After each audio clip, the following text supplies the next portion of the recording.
Night view 7 గంటలకు తీసిన video ఇది. అంతా మెరుపులే. మా పక్క ఊర్లో భలే వర్షం పడింది, వడగట్ల వాన. మా ఊర్లో అయితే ఏం పడలేదులే, కానీ 7 గంటలకి ఎద్దుల బండి కట్టుకొని వస్తా అంటే దాని అమ్మ మెరుపులు. సార్ నాకు మెరవలేదు. మా ఊరి పక్కలో భలే వర్షం పడింది బ్రో. కానీ ఈ మెరుపుల వల్ల మనం జాగ్రత్త పడాలా కంపల్సరీ. ఏ టైం అంటే ఆ టైం తోటలో ఉండరాదు అనమాట. మెరుపులు మన మీద పడి పడవచ్చు, చెప్పుకోలేం.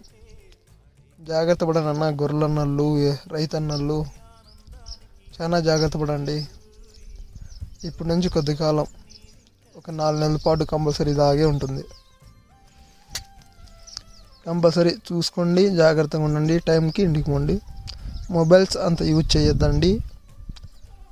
యూజ్ చేసినా కానీ నెట్వర్క్లో మాత్రం ఉండొద్దండి. ఫ్లైట్ మోడ్లో పెట్టేయండి, ఫోన్ స్విచ్ ఆఫ్ చేసేయండి. అట్లుంటేనే బాగుంటుంది. సబ్స్క్రైబ్.